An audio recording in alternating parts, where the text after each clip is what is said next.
Salut, et me voilà à Kaunas en Lituanie. Alors faites bien attention à bien prononcer le nom de la ville. Je sais bien que c'est rigolo de dire Kaunas, hein. Forcément ça nous fait tous bien marrer. Mais ici on dit Kaunas et ils sont bien conscients du fait que nous ça nous fait rigoler. Voilà, donc je suis en Lituanie, c'est la deuxième ville du pays. Ça a l'air plutôt sympa. Je vais vous montrer un petit peu la vieille ville et puis les trucs intéressants à voir. Alors malheureusement on est en tout début de semaine, donc en termes de fête, il ne se passe pas grand chose. Mais bon, en tout cas, il y a des jolis bâtiments à voir. Voilà. Je me promène sur les berges du fleuve. Il faut savoir qu'à Kaunas, en fait, se trouve le confluent des deux principaux fleuves de Lituanie. Et du coup, il y a un château qui protégeait le pays. Et je vais essayer de voir à quoi ça ressemble. Et voilà, derrière moi, le fameux château de Kaunas. Enfin, ce qu'il en reste, puisqu'il reste plus qu'une tour et un pan de mur qui ont été en partie reconstruits. Et donc voilà, c'est au confluent du Neris et du Nemunas. Et donc l'idée de ce château, c'était de protéger des attaques des croisés à l'époque. Voilà, il a été construit au XIVe siècle. Je suis en plein cœur de la vieille Kaunas, où on trouve notamment la mairie, qui est surnommée le Cygne Blanc. Vous allez tout de suite comprendre pourquoi. Parce que c'est un bâtiment assez particulier. Alors attention, je vais faire un petit demi-tour. Et voilà, le Cygne Blanc, c'est la mairie. Et juste à côté, on trouve une église aux tours jumelles construite par les jésuites. Et ce con me saoule avec son alarme.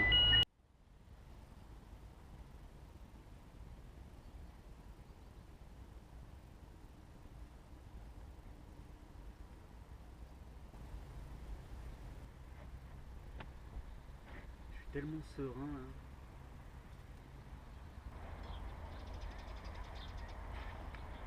Alors là, je fais un peu de bodybuilding dans un parc à Kaunas.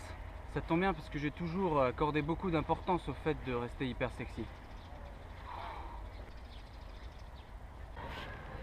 Juste derrière moi se trouve la maison de Perkunas. C'est une maison qui a été construite à la fin du XVe siècle par une ligue de commerçants en fait. Et c'est un des plus bels exemples de construction gothique qu'on puisse trouver en Lituanie. Moi je trouve ça assez original. J'achète.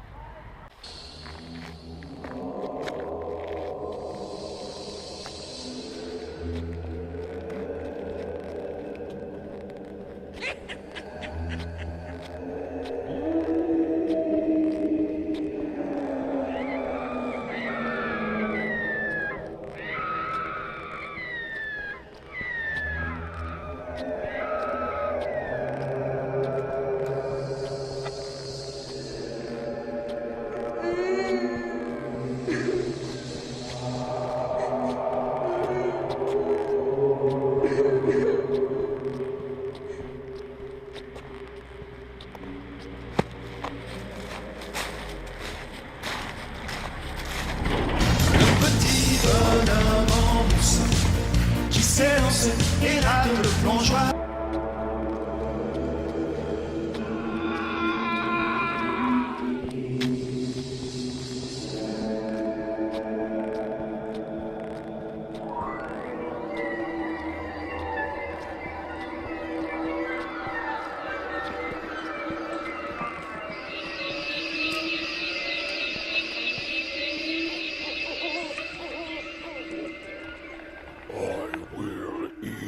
Alors là on n'est pas dans un film d'horreur, on est dans un monastère qui est toujours habité aujourd'hui par les nonnes de Saint-Casimir.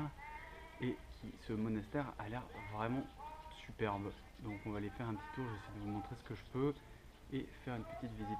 Je vous remets le petit fond sonore quand même pour vous mettre un peu dans l'ambiance.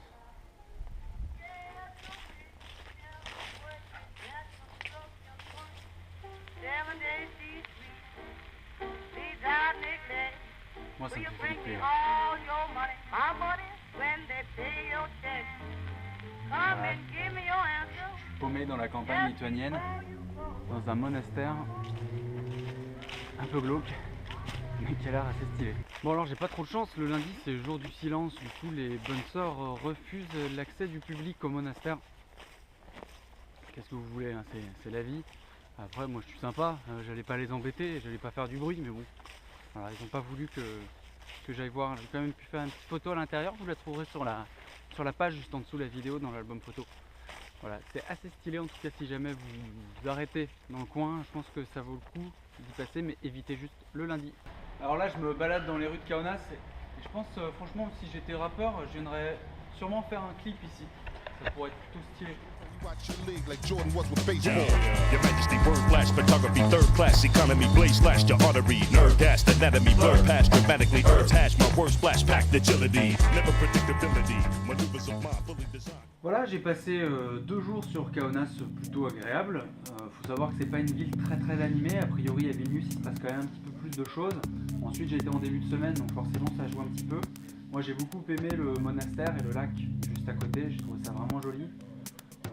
Après bon, ça vaut le coup quand même je pense d'y passer, hein. Le centre-ville est quand même assez joli, hein. Et puis vous voyez j'ai réussi à m'amuser, à m'occuper, hein. Donc c'était plutôt cool. En tout cas moi je vous retrouve à Riga pour ma prochaine étape et en attendant je vous laisse avec un peu de son et puis une ambiance sereine.